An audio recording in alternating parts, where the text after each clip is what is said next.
നമസ്കാരം. കശുവണ്ടി തൊഴിലാളികളുടെ സമര ചരിത്രത്തിൽ നിന്നും അടർത്തി മാറ്റാൻ കഴിയാത്ത കൊല്ലം ജില്ല സംഭാവന നൽകിയ നേതാവാണ് സഖാവ് TM മജീദ്. കശുവണ്ടി തൊഴിലാളികളുടെ സമര ചരിത്രം തന്നെ അദ്ദേഹം രേഖപ്പെടുത്തിയിട്ടുണ്ട്. കശുവണ്ടി തൊഴിലാളികളോടൊപ്പം ജീവിച്ച് അവരുടെ സമരത്തിന് നേതൃത്വം കൊടുത്ത സഖാവ് TM മജീദിനെ കേരള ഇലക്ട്രിസിറ്റി വർക്കേഴ്സ് ഫെഡറേഷന്റെ മുഖമാസികയായ കേരള പവറിന്റെ എഡിറ്റോറിയൽ ബോർഡ് അംഗം സഖാവ് അജിത് പോൾ പരിചയപ്പെടുത്തുന്നു. നമസ്കാരം. ഈ വ്യവസായം 1930 കൊല്ലത്ത് പച്ചപിടിച്ചു വരുന്നത്. ഇന്ന് വളർന്ന് ഇത് കശുവണ്ടി വ്യവസായത്തിന്റെ തലസ്ഥാനം എന്നാണ് നമ്മൾ കൊല്ലത്തെ പറയുന്നത്. അത് അക്ഷരാർത്ഥത്തിൽ ശരിയുമാണ്. ഇതിന്റെ ആദ്യകാലത്ത് ഈ തൊഴിൽ മേഖലയിൽ സ്ത്രീകളും പുരുഷന്മാരും അനവധി പേര് ഉണ്ടായിരുന്നു. ഇന്ന് തന്നെ ഏതാണ്ട് 4 ലക്ഷത്തോളം അല്ലെങ്കിൽ 3 ലക്ഷത്തോളം തൊഴിലാളികൾ ഈ മേഖലയിൽ പ്രത്യക്ഷമായി പണിയെടുക്കുന്നു. ആ 3 ലക്ഷം പേരിൽ 95% സ്ത്രീകൾ, 90% സ്ത്രീകളാണ്. ഇതിന്റെ ആദ്യകാലം ശൈശവ കാലഘട്ടത്തിൽ ഈ വ്യവസായം വളർന്നു വന്നപ്പോൾ തൊഴിലാളികളുടെ യാതൊരുവിധമായ അവകാശങ്ങളും അന്ന് അംഗീകരിച്ചിട്ടില്ല. അത് ഓരോ ഘട്ടമായി നേടിയതാണ്. ആ അവകാശങ്ങളാണ് ഇപ്പം മറ്റൊരു തരത്തിൽ ഈ ദുരന്തത്തിന്റെ ഈ ഒരു പശ്ചാത്തലത്തിൽ കൂടെ പിൻവാതിലൂടെ വലിച്ചെടുക്കുന്ന ഒരു നടപടി. അപ്പൊ അതിന് ആദ്യഘട്ടത്തിൽ നമ്മളിത് എങ്ങനെയാണ് ഈ അവകാശങ്ങൾ നേടിയെടുത്തത്, ഈ വ്യവസായത്തിന്റെ ഒരു വളർച്ചയെ കുറിച്ച് ചെറിയ വ്യവസായത്തിന്റെ ഒരു വളർച്ചയെ കുറിച്ച് ഇതൊരു 10-20,000 തൊഴിലാളികൾ ഈ വ്യവസായ രംഗത്ത് വന്ന് അങ്ങനെ വരുന്ന സമയത്ത് പോകുന്നതായിരുന്നു. അങ്ങനെ കശുവണ്ടി തൊഴിലാളി പ്രശ്നം കൊല്ലത്താണ് അത് കേന്ദ്രീകരിച്ച് പിന്നെ ക്ലിയല്ലൂര്, വടക്കേവിള, മുഖത്തല, വെട്ടുങ്കര എന്ന് പറയുന്ന സ്ഥലത്തേക്കാണ് ഏറ്റവും കൂടുതൽ തൊഴിലാളികളുണ്ടായിരുന്നത്. അതുകൊണ്ട് ഇവിടെ കേന്ദ്രീകരിച്ചുകൊണ്ട് കശുവണ്ടി തൊഴിലാളികളെ സംഘടിപ്പിച്ചവർക്ക് ഒരു സംഘടന ഉണ്ടാക്കിയത് എന്നുണ്ടായ കശുവണ്ടി തൊഴിലാളികൾക്ക് അവരുടേതായിട്ടുള്ള സംഘടന വേണം എന്നുള്ള രീതിയിലാണ് മധ്യതിരുനാൾ കശുവണ്ടി തൊഴിലാളി കൗൺസിൽ എന്ന് പറഞ്ഞുകൊണ്ടൊരു യൂണിയൻ ഉണ്ടാക്കുന്നത്. അതിന്റെ പ്രസിഡന്റ് കൊണ്ടുവന്നായിരുന്നു. അത് MN പാർട്ടിയുടെ പ്രവർത്തകൻ എന്നുള്ള നിലയിൽ പാർട്ടിയുടെ വലിയ ആളാണ്. ഈ വിഭാഗങ്ങളെ സംഘടിപ്പിക്കുന്നതിനുള്ള വഴികൾ എന്നുള്ള രീതിയിലാണ് അദ്ദേഹം ഈ കശുവണ്ടി വ്യവസായം വളർന്നു വരുന്നു. അവർക്കൊരു ആനുകൂല്യമില്ല, ഫാക്ടറി ആയിട്ടില്ല, ഘട്ടങ്ങളില്ല, നിയമങ്ങൾ പാലിക്കുന്നില്ല, കൂലിയില്ല. അവർ പറയുന്ന സമയം ഒരു മുതലാളി പറയുന്നതാണ് അന്നത്തെ ജോലി സമയം എന്ന് പറയുന്നത്. വെളുപ്പിലെ ഒരു വർക്കുകാരൻ 3 മണിക്ക് ഉളപ്പാക്കാലത്ത് കയറണം, തൊഴിലാളി 7 മണിക്ക് കയറണം. രാത്രി ഒരു 7 മണിക്കകത്തേക്ക് തൊഴിലാളിക്ക് പോകാനൊക്കത്തുള്ളൂ. അവരുടെ കശുവണ്ടി തൊഴിലാളികൾക്ക് ആദ്യം ഷെല്ലിങ് തൊഴിലാളി കൂലി എന്ന് പറയുന്നത് 1 പൗണ്ട് പരിപ്പ് തല്ലിയെടുത്താൽ ഒരു 4 കാശായിരുന്നു അവരുടെ കൂലി എന്ന് പറയുന്നത്. ഫീഡിങ്ങിലെ തൊഴിലാളികൾക്ക് 1 പൗണ്ടിന് 8 കാശ്, ഗ്രേഡിങ്ങിലെ തൊഴിലാളികൾക്ക് 2 ചക്രം, ഒരു വൈകുന്നേരം വരെ ജോലി ചെയ്ത മാത്രത്തിൽ. വറപ്പുകാർക്ക് 3 രൂപ ശമ്പളമായിരുന്നു. അല്ല 3 ചക്രം അന്ന് ആദ്യം കൊടുത്ത 3 ചക്രമാണ്. ജോലി ചെയ്യിക്കുന്ന പിന്നെ മേച്ചറി എന്ന് പറയുന്ന അതായിരുന്നു. അപ്പം സ്വാഭാവികമായിട്ട് അത് കൂലി മാത്രമല്ല, തൊഴിൽ സമയം തൊഴിലാളികൾക്ക് ഇങ്ങനെ നിയമങ്ങളും ചട്ടങ്ങളും ഫാക്ടറി ആയിട്ടും വേണമെന്ന് പറഞ്ഞുകൊണ്ട്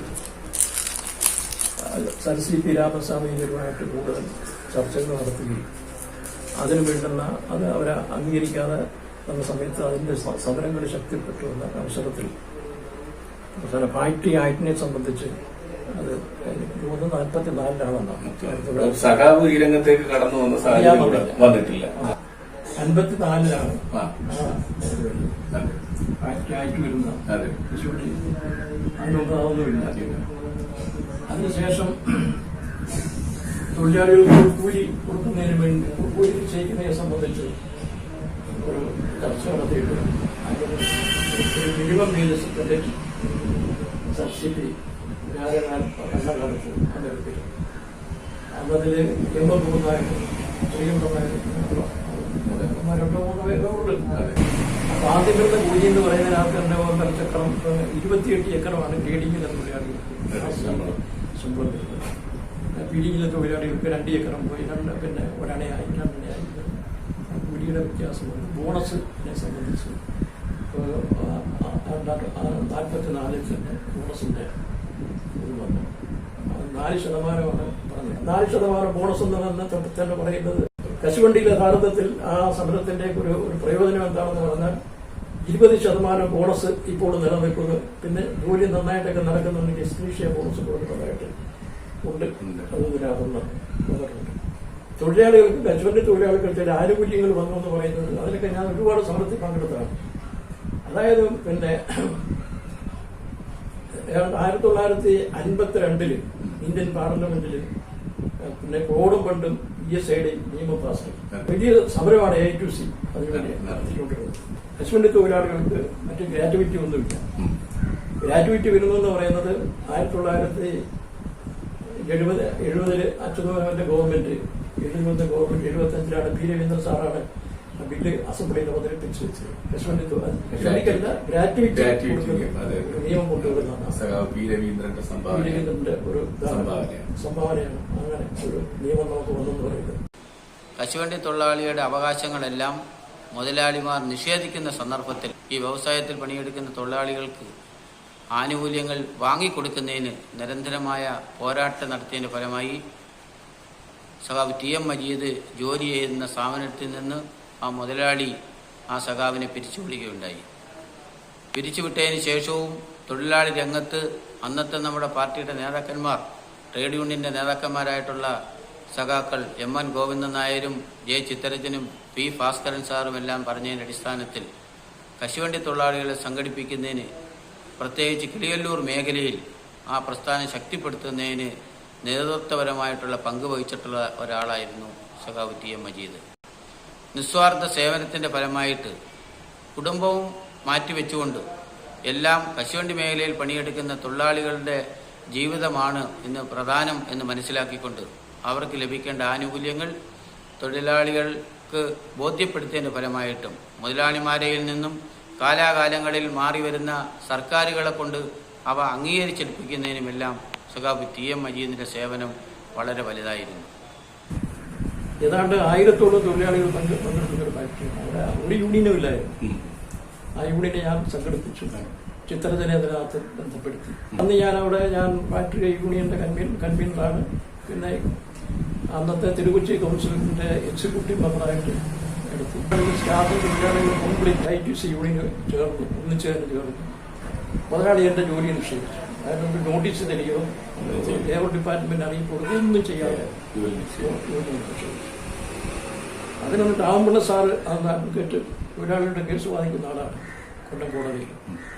അദ്ദേഹം അത് പിന്നെ ലേബർ കോടതിയിൽ കേസാക്കി. പക്ഷെ അവിടെ നിന്നില്ല. അത് തിരുക്കൊച്ചി കശുവണ്ടി തൊഴിലാളി കൗൺസിൽ ഫാക്ടറിയുടെ മുമ്പിൽ സമർപ്പിച്ചു തീരുമാനിച്ചു. അങ്ങനെ 1960 അവിടെ മെയ് മാസത്തിൽ അവർ സമരം ആരംഭിച്ചു. 45 ദിവസം ഞാൻ സത്യാഗ്രഹം നടത്തി. എന്നിട്ടത് ഒരു കുടിയാനും അദ്ദേഹം അടുക്കുന്നില്ല.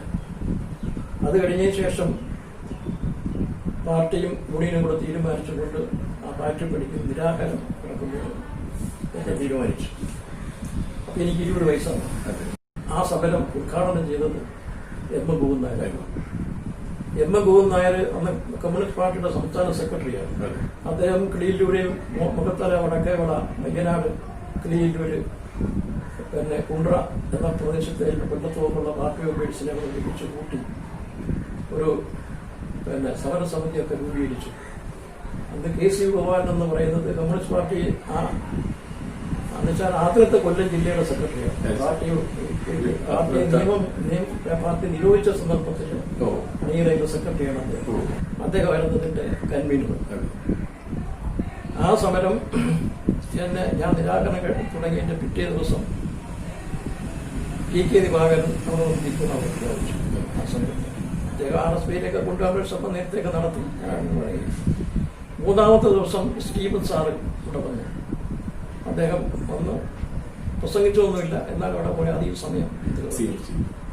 അപ്പൊ ആ സമരം നടക്കുന്ന സമയത്ത് അന്ന് DSP ആണ് എപ്പോൾ അവിടെ വരുന്നത്. DSP രാജൻ എന്ന് പറയുന്ന ആൾ MP കേശവന്റെ മകളെ കല്യാണം കഴിച്ചിരിക്കുന്നതാണ്. അദ്ദേഹം എല്ലാ ദിവസവും അവിടെ വരും. ലേബർ ഓഫീസർ എല്ലാ ദിവസവും വരും. എന്നെ ശുശ്രൂഷ നടത്തുന്നതിന് വേണ്ടി ഡോക്ടർ സുകുമാരനും KP നാമമാണ് പന്തലിൽ ഏത് സമയത്തോടുണ്ട്. 9 ദിവസം ആ നിരാഹാരം. അതിനുശേഷം 3 പേരും കൂടെ ഇവിടെ നിരാഹാരം നടത്തി. പാർട്ടിയുടെ 3 ആളുകളുടെ നിരാഹാരം. ചോദ്യം സാർ നമ്മുടെ സെക്രട്ടറിയാണ് സംസ്ഥാനത്തിന്റെ, പ്രസിഡന്റ് ഭാരേന്ദ്ര മേഖലയാണ്. അവർ രണ്ടുപേരും ഞാൻ നിരാഹാരം കിടന്നതിന്റെ 3ാമത്തെ ദിവസം തന്നെ കണ്ടു. എൻ്റെ അടുത്ത് അദ്ദേഹം പറഞ്ഞു, സമരമൊക്കെ നമുക്ക് വിജയിപ്പിക്കാം, ഒത്തുതീർപ്പൊക്കെ ഉണ്ടാക്കിക്കാം, ഈ പാർട്ടിയിൽ തുടരുകയും പ്രവർത്തിക്കുകയും വേണം, പാർട്ടിക്ക് പറഞ്ഞിട്ട് അദ്ദേഹം പോയി. അതിനുശേഷം അവിടെ തൊഴിലാളികളുടെ വലിയ റാലി നടന്നു. അദ്ദേഹം അവിടെ വന്ന് പ്രസംഗിച്ചു. അങ്ങനെ നമ്മുടെ ജില്ലയിലും ജില്ലയ്ക്ക് പുറത്തുമുള്ള വലിയ നേതാക്കന്മാരെല്ലാം വരും. നല്ല ഒരുപാട് ജാതിയും പ്രശ്നങ്ങളും. അവസാനം മുതലാളിയുടെ കുടുംബമൊക്കെ അവിടെ നിന്ന് മാറിപ്പോകുന്നതായിട്ട് വന്നു. അവസാനം പട്ടംതാഴ് പിള്ള മുൻകൈയെടുത്തും അദ്ദേഹം മുഖ്യമന്ത്രിയാണ്. അദ്ദേഹം എം ഗോവിന്ദനായരെയും സുഗതൻ സാറിനെയും വിളിപ്പിച്ചിട്ട്, ഒരു പയ്യനാണ് നിരാഹാരം കിടക്കുന്നത്, ആ മുതലാളി ഒരു പിടിയും തരുന്നില്ല, ഇത്രയൊക്കെ ഗവൺമെന്റ് ശ്രമിച്ചിട്ട് അയാളെ തിരിച്ചെടുക്കത്തില്ല. അപ്പം ഘട്ടം പറഞ്ഞ് നമുക്കൊരു കാര്യം ചെയ്യാം, ഒരു നഷ്ടപരിഹാരം വാങ്ങിക്കൊടുത്തുകൊണ്ട് ഇത് ഒത്തുതീർപ്പാക്കിയാൽ എന്താവും എന്നുള്ള രീതിയിൽ ചർച്ച വന്നു. ഇത് പിന്നെ ലേബർ കോടതിയിൽ പോയി ഒരു അഡ്യൂക്കേഷൻ വിട്ടു കഴിഞ്ഞാൽ ഇത് എപ്പോഴാണ് തീരുന്നതെന്ന് അറിയാനൊക്കത്തില്ല. അതുകൊണ്ട് എന്ത് വേണമെന്ന് ചോദിച്ചു. അങ്ങനെ എൻ്റെ അഭിപ്രായം അവരിവിടെ വന്നു. ചിത്തൻ സഖാവ് വീട്ടിൽ വന്നു, ഭാസ്കരൻ സാറൊക്കെ ആയിട്ട് വന്നു, അഭിപ്രായം ചോദിച്ചു. പാർട്ടി എടുക്കുന്ന തീരുമാനം നമ്മൾ അംഗീകരിക്കുമെന്ന് പറഞ്ഞു. അങ്ങനെ കശുവണ്ടി വ്യവസായത്തിനകത്ത് ആദ്യമായിട്ട് പിന്നെ ജോലി നിഷേധിക്കപ്പെടുന്ന ഒരാളിന് ഒരു നഷ്ടപരിഹാരം, ഒരു ആനുകൂല്യം എന്ന് പറയുന്നത് ഈ സമരത്തിലാണ്. അതാണ് ആ സമരത്തിന്റെ നേട്ടം. കശുവണ്ടി വ്യവസായം വലിയ പ്രതിസന്ധിയാണ്. കോവിഡ് അനന്തര കാലം കശുവണ്ടി വ്യവസായം എങ്ങനെ നേരിടും, ഭാവി ഇതിന്റെ എന്തായിരിക്കും എന്നൊക്കെ കുറിച്ചൊന്ന് അറിയാൻ നമുക്ക് താല്പര്യപ്പെടും. വളരെ പ്രധാനമായിരുന്നു കശുവണ്ടി വ്യവസായം, കയറ്, കൈത്തറി. ഈ 3 വ്യവസായത്തിൽ നമുക്കുള്ളൂ. നമ്മുടെ കേരളത്തിന് എന്തൊരു ഐശ്വര്യമായിരുന്നു. നാട്ടുമ്പുറത്തിരുന്ന കയറ് വിരിക്കുന്നിടത്ത് അവിടുത്തെ ശബ്ദവും, അതുപോലെ തന്നെ കശുവണ്ടി ജോലി നടത്ത് അതിന്റെ ശബ്ദവും, അതുപോലെ കൈത്തറി ജോലി നടക്കുന്നിടത്ത് തുണി നടത്ത ശബ്ദവും. കേരളത്തിലെ കയർ വ്യവസായത്തിൽ തന്നെ ഏതാണ്ട് ഒരു 5 ലക്ഷത്തോളം തൊഴിലാളികൾ കേരളത്തിലുണ്ടായിരുന്നു. കൈത്തറി വ്യവസായത്തിൽ ഒരു 3 ലക്ഷത്തോളം ഉണ്ടായിരുന്നു. കശുവണ്ടി വ്യവസായത്തിൽ 3 ലക്ഷം തൊഴിലാളികൾ. ഇത്രയും സാധാരണ തൊഴിലാളികൾ. അതുപോലെ നമുക്ക് പിന്നെ എസ്റ്റേറ്റുകളിൽ റബ്ബറിന്റെ ആയിരുന്നാലും തേയിലയുടെ ആയിരുന്നാലും കയറ്റത്തെ ഇങ്ങനെയൊക്കെ നല്ല തൊഴിലാളികൾ. കേരളം യഥാർത്ഥത്തിൽ വലിയൊരു നാണ്യവിളവ് സമ്പത്ത് ഗവൺമെന്റിന്റെ, കേന്ദ്ര ഗവൺമെന്റിന്റെ ഖജനാവിലേക്ക് കൂടുതൽ സമ്പത്ത് നേടി കൊടുക്കുന്ന സംസ്ഥാനം. 3 ലക്ഷം ടൺ കശുവണ്ടി കേരളത്തിൽ ഉത്പാദിപ്പിക്കുന്നത്. അപ്പൊ നമ്മള് ഒരു കേന്ദ്ര ഗവൺമെന്റിന്റെ ഖജനാവിലേക്ക് പണം കൊടുക്കുന്ന ഒരു രാജ്യമാണ്. നമുക്ക് റേഷൻ കിട്ടണമെന്നുള്ള അവകാശവാദം ഉന്നയിച്ചു വന്നതാണ്. നാണ്യവിളവ് ഉത്പാദിപ്പിച്ച് അങ്ങോട്ട് വരുന്നു. അതുകൊണ്ട് മറ്റ് സംസ്ഥാനങ്ങളിൽ നിന്ന അരി ഉൾപ്പെടെയുള്ള ഉൽപ്പന്നങ്ങൾ ഇങ്ങോട്ട് കിട്ടും എന്ന് പറഞ്ഞുകൊണ്ടാണ് ആ സമയം. അപ്പം ഇപ്പൊ കശുവണ്ടി വ്യവസായം എന്താണെന്ന് പറഞ്ഞാൽ കേന്ദ്ര ഗവൺമെന്റിനാണ് എന്റെ നല്ല കയറ്റുമതി ഇറക്കുമതി ലാഭം അവർക്കാണ് വരുന്നത്. അപ്പൊ അവര് ഈ തോട്ടം ടീ ഉത്പാദിപ്പിക്കുക, അത് കേരള സംസ്ഥാനത്ത് അത് വർക്ക് ചെയ്യാനുള്ള നല്ല തൊഴിലാളികളുണ്ട്, തൊഴിലെടുക്കാനുള്ള തൊഴിലാളികളുണ്ട്. ഇപ്പൊ ഇന്ത്യ ഒട്ടുക്കത് പറഞ്ഞിട്ടുണ്ട്. ബംഗാളിലും ആസാമിലും മഹാരാഷ്ട്രയിലും എല്ലാ സ്ഥലങ്ങളിലും ഇത് തൊഴിലാളികൾ അഖിലേന്ത്യാ തലത്തിലൊരു തൊഴിൽ എടുക്കാവുന്ന ഒരു ഇതായിട്ട് നടക്കും. അപ്പൊ ഇവിടെ കണ്ട് 1 ലക്ഷം ടൺ ഉത്പാദിപ്പിക്കാൻ ഒരു പ്രോജക്റ്റിന്റെ അടിസ്ഥാനത്തിൽ തന്നെ കേന്ദ്ര ഗവൺമെന്റ് മുൻകൈയെടുത്ത് ഉത്പാദിപ്പിക്കുകയും ഈ തോട്ടണ്ടി ഇറക്കുമതി ചെയ്യുന്നതിനും പരിപ്പ് കയറ്റുമതി ചെയ്യുന്നതിനും പുറം രാജ്യങ്ങൾ കണ്ടുപിടിച്ച് കയറ്റുമതി ചെയ്യുന്നതിനും കേന്ദ്ര ഗവൺമെന്റിന്റെ ഒരു ഇടപെടിയിൽ ഈ വ്യവസായത്തെ നിലനിർത്തുന്നതിൽ ഉള്ള കാര്യങ്ങൾ അതാണ് ഏറ്റവും നല്ലത്. ട്രേഡ് യൂണിയൻ പ്രവർത്തനത്തിൽ മാത്രമല്ല സാഹിത്യ രംഗത്തും സഖാവിന്റേതായിട്ടുള്ള സംഭാവനകളുണ്ട്. ഒരു 4 പുസ്തകം അദ്ദേഹം രചിച്ചിട്ടുണ്ട്. അതിൽ 3 സാഹിത്യ ഗ്രന്ഥങ്ങളും 1 കശുവണ്ടി വ്യവസായത്തെ കുറിച്ചിട്ടുള്ള ഗ്രന്ഥവുമാണ്. അപ്പൊ അതിനെ സംബന്ധിച്ചൊരു ചെറിയ ധാരണ അദ്ദേഹം നമുക്ക് തരുന്നതായിരിക്കും. എനിക്ക് ആദ്യം എഴുതണമെന്ന് തോന്നിയത് കസ്റ്റഡി ഞാനായിട്ടൊരു എനിക്ക് തോന്നുന്നത് 64 കൊണ്ടാണെന്ന് തോന്നുന്നു. ഇന്ത്യ കണ്ടെത്തേണ്ട ആ പുസ്തകം വായിക്കുമ്പോൾ നമുക്ക് ഒരുപാട് അറിവുകളാണ് ഈ പുസ്തകത്തിൽ കിട്ടുന്നത്. ആ പുസ്തകം എനിക്ക് വളരെയധികം ഗുണം ചെയ്തു. അത് വായിച്ചു വരുന്നത് അപ്പം വായിക്കുന്നതിനെ സംബന്ധിച്ച് അതിന്റെ ഗുണത്തെ സംബന്ധിച്ച് ഞാൻ ഈ പുസ്തകം വായിച്ചു എന്നുള്ള അടിസ്ഥാനത്തിൽ ഒരു കുറിപ്പെഴുതി. അതെ. അപ്പൊ കമ്മ്യൂണിസ്റ്റ് പാർട്ടിക്ക് പാർട്ടി ജീവിതം എന്ന് പറഞ്ഞുകൊണ്ട് പാർട്ടിക്കകത്തൊരു പ്രസിദ്ധീകരണമുണ്ട്.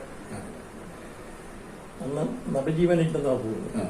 പാർട്ടി ജീവിതം എന്ന് പറഞ്ഞിട്ട് PR നമ്പ്യാര്, NE ബാലറാം, അച്യുത മേനവൻ അവരാണതിന്റെ പത്രാധിപന്മാർ. അപ്പൊ ഞാൻ ആ കുറിപ്പ് അയച്ചു കൊടുത്തത് അവർ അതുപോലെ തന്നെ അതിൽ പ്രസിദ്ധീകരിച്ചു. നമ്പ്യാർ അതിന് PR നമ്പ്യാർ അതിനെ സംബന്ധിച്ച് അദ്ദേഹത്തിന്റെ ഒരു അഭിപ്രായം എഴുതി. അപ്പോൾ എന്നെ വളരെ അഭിനന്ദിച്ചുകൊണ്ട് ഈ വായിക്കുന്നതിന്റെ ഗുണം എന്താണെന്നുള്ളത് അത് ഒരു വഴിതിരിച്ചുവിട്ട പുസ്തകമാണ്. വഴിതിരിച്ചുവിട്ട പുസ്തകമാണ് എനിക്കത്. അതിനുശേഷം ഞാൻ പിന്നെ വളരെ ഉയർന്ന പുസ്തകങ്ങളൊക്കെ എല്ലാം അമ്മ, പോർക്കിയുടെ അമ്മ, അതുപോലെ തന്നെ അന്നാകരിഞ്ഞ പുസ്തകം, യുദ്ധവും സമാധാനം എല്ലാം എഴുതി. ഏതാണ്ട് ഇവിടെ ഈ ഗ്രന്ഥശാലയിൽ നിന്ന് തന്നെ 500 പരം പുസ്തകങ്ങൾ ഞാൻ വായിച്ചു. ഇപ്പോഴും വായനാശീലമുണ്ട്. ഇപ്പോഴും ഉണ്ട്. ഇഷ്ടം പോലെ പുസ്തകം എനിക്ക് സ്വന്തമായിട്ട് പുസ്തക ശേഖരമുണ്ട്, വായനയുണ്ട്.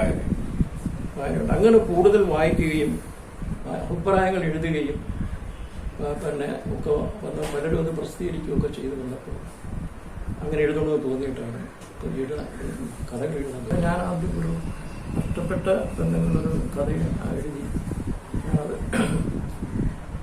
പിന്നെ തെങ്ങമത്തിലുണ്ട്.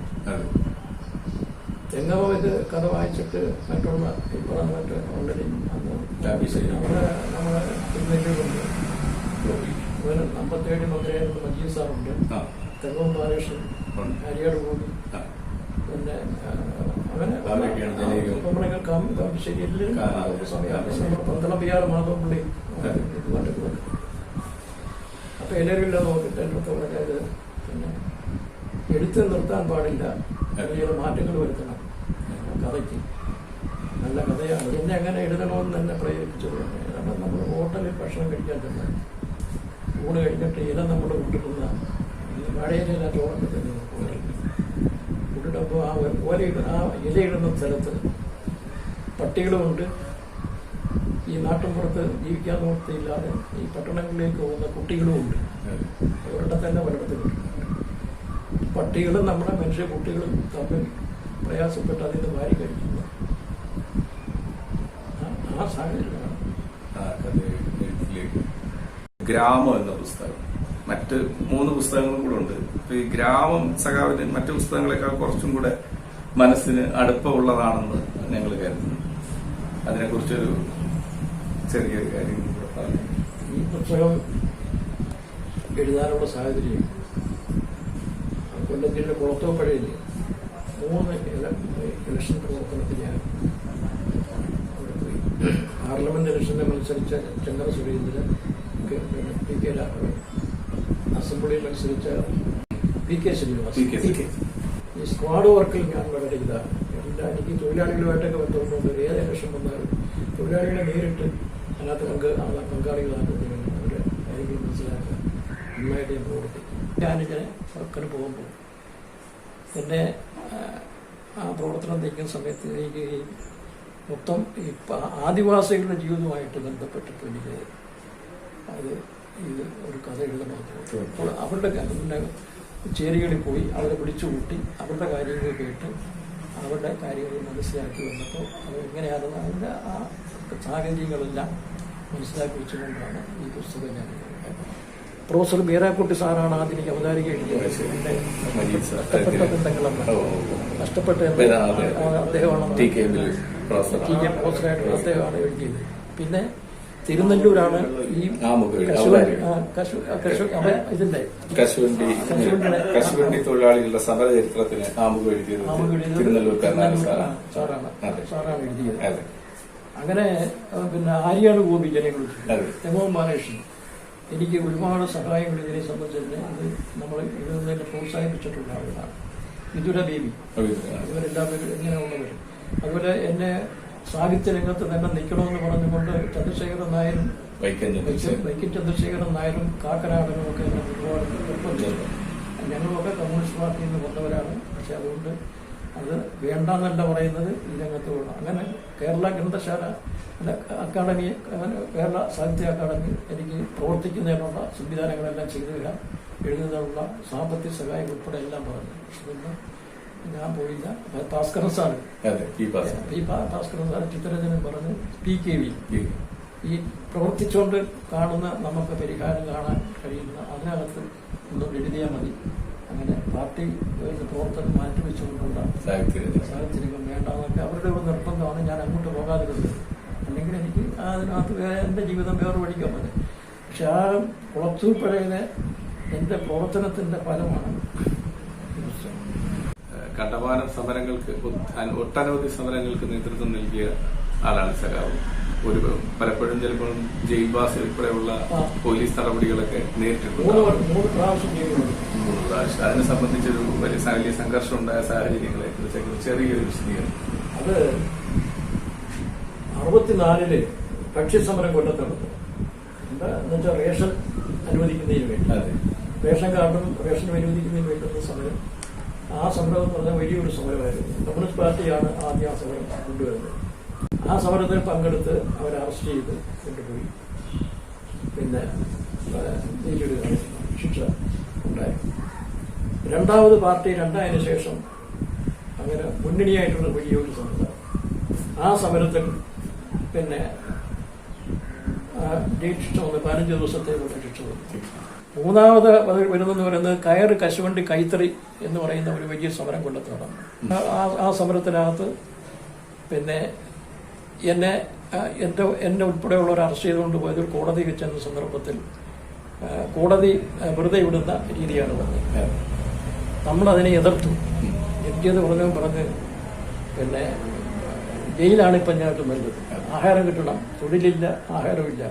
അതുകൊണ്ട് ആഹാരം എവിടെ കിട്ടുമോ അതാണ് വേണ്ടുന്നതെന്നുള്ളത് മുദ്രാവാക്യം വിളിച്ചു കോടതിയിൽ. ഞാൻ മുദ്രാവാക്യം വിളിച്ചു കൊടുത്ത് അറസ്റ്റ് ചെയ്ത് അവിടെ കയറിയവരെല്ലാം വിളിച്ചു. അവസാനം മജിസ്ട്രേറ്റ് ഒരു ശിക്ഷ പറഞ്ഞു, ഇട്ടത്തേക്ക് എഴുന്നേറ്റ് പോയി. അദ്ദേഹം പറഞ്ഞ് ഇങ്ങോട്ട് സംസാരിച്ചു, നിങ്ങളൊരു കുറ്റവും ചെയ്തിട്ടില്ല, പിന്നെ എന്തിനാണ് നിങ്ങളെ അങ്ങനെ പിന്നെ ജയിലിടുന്ന എന്തിനാണ്? നിയമമല്ലേ പിന്നെ പോലീസ് ഞങ്ങൾ അറസ്റ്റ് ചെയ്ത് എന്തിനാ എന്ന് ഞാൻ ചോദിച്ചു. കോടതിയോട് ചോദിച്ചു. കോടതി പറഞ്ഞ് ആഹാരം ചോദിക്കാനും ജോലി ചോദിക്കാനും കൂലി ചോദിക്കാനും ഈ രാജ്യത്ത് ഭരണഘടനാപരമായിട്ട് അവകാശമുണ്ട്. അദ്ദേഹം പറഞ്ഞു നിങ്ങൾക്ക് അവകാശമുണ്ട്. പിന്നെ 3 രാഷ്ട്രീയ കേസുകൾ ഉണ്ടായിട്ടുണ്ട്. ഒന്ന് കൊല്ലത്ത് KR ചന്ദ്രമോഹൻ ഉൾപ്പെടെ കൊല്ലത്ത് VHയുടെ ഭാഗത്ത് നടത്തിയ നിരാഹാര സത്യാഗ്രഹം ഉണ്ടായിരുന്നു കുറെ നാള്. അതിന്റെ വലിയ അവസാനം നടത്തിയ ഒരു വലിയ സമരം പോലീസ് വധം ഭേദിച്ചുകൊണ്ട് VH വീട് ആക്രമിച്ച് അത് പോലീസ് കമ്മീഷണർ തന്നെ അറസ്റ്റ് ചെയ്ത് കൊണ്ടുപോയി. അന്ന് അസംബ്ലി നടന്നുകൊണ്ടിരിക്കുന്ന സമയമാണ് VK രാഘവൻ അവിടുന്ന് വന്ന് ജാമ്യത്തിൽ ഇറങ്ങി. അതുകൂടാതെ APPയുടെ ഒരു സമരം, വലിയൊരു സമരം നടന്നു. ആ സമരം കരിക്കോട് കോളേജിന്റെ വെച്ചാണ് ഒരുപാട് പേർ അറസ്റ്റ് ചെയ്തു. അതിൽ 1-ാം പ്രതി ഞാനായിരുന്നു. ചന്ദ്രമോഹൻ സമരം നടത്തിയ സ്ഥലത്തെ കേസിന്റെ 1-ാം പ്രതിയായിരുന്നു. അതുകൂടെ അടിയന്തരാവസ്ഥ കാലത്ത് 76 നടന്ന ഒരു സമരമുണ്ട്, കുണ്ട്രാണെന്നൊരു സമരം.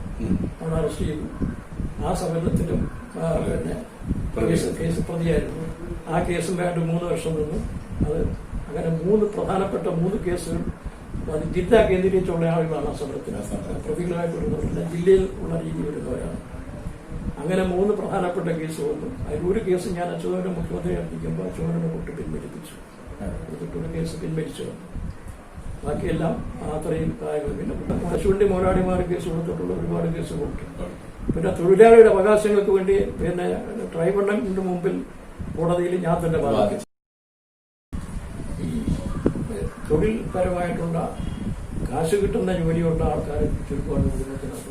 എല്ലാ കൃഷി കാര്യങ്ങൾ കൊണ്ടാണ് എൻ്റെ കുടുംബം നിലനിന്ന് പോയത്. കൃഷി കാര്യങ്ങളാണ്. പിന്നെ കരനെല്ല് ഉൽപ്പാദിപ്പിച്ചു. അക്കാലത്ത് ഒരു മുതിരയും പയറും മരിച്ചീനിയും വാഴയും ഒക്കെ ഉള്ള കൃഷി ചെയ്യുന്ന സംവിധാനങ്ങൾ അങ്ങനെയാണ് ജീവിച്ചു വന്നത്. എന്നിട്ട് ഞാൻ വിവാഹം കഴിച്ചു മാറി. പിന്നെ എനിക്ക് ഈ കാണുന്ന 25 സെന്റ് ഭൂമി അത് അന്ന് ഇതിനെ കൂടെ ചെറിയ വിലയാണ്. ആ നഷ്ടപരിഹാരത്തിന്റെ കാശാണ് ചിത്രരചന കൂടെ മുൻകൈയെടുത്ത് പാർട്ടി തന്നെ ഇത്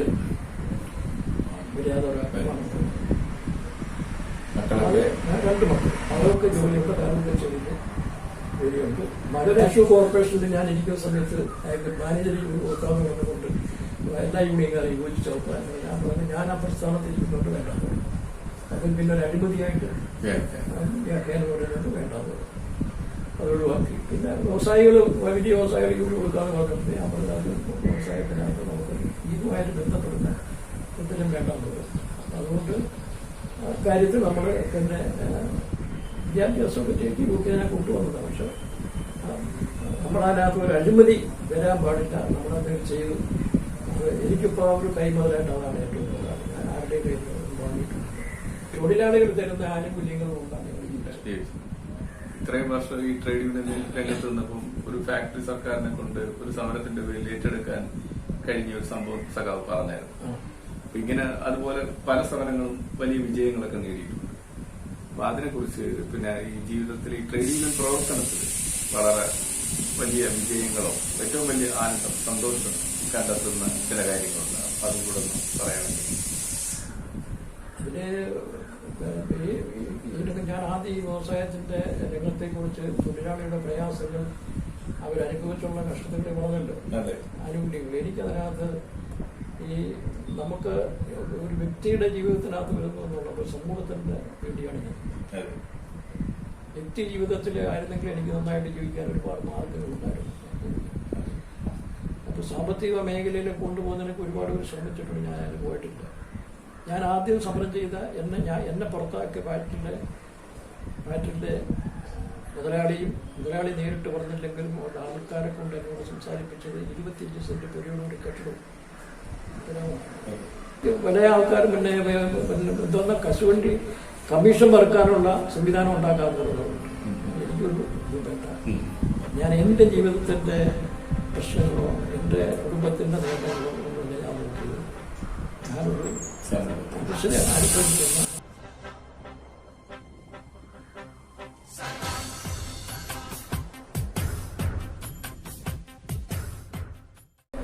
സഖാവിന്റെ ആദ്യത്തെ സാഹിത്യരചന പോലും മനുഷ്യന്റെ വേദന കണ്ടിട്ടാണ്. ആ മനസ്സിൽ ഇപ്പോഴും ആ നന്മ കാത്തു സൂക്ഷിക്കാൻ ഈ പ്രായത്തിൽ ആ നന്മ അതൊന്നും ചോർച്ച പോലും കൂടാതെ ആ നന്മ സൂക്ഷിക്കാൻ കഴിഞ്ഞ സഖാവാണ്. ഈറനണിഞ്ഞുകൊണ്ടാണ് സഖാവ് നമ്മളോട് പറയുന്നത്. നമുക്കതിന്റെ വികാരവും അതിന്റെ വൈഷമ്യവും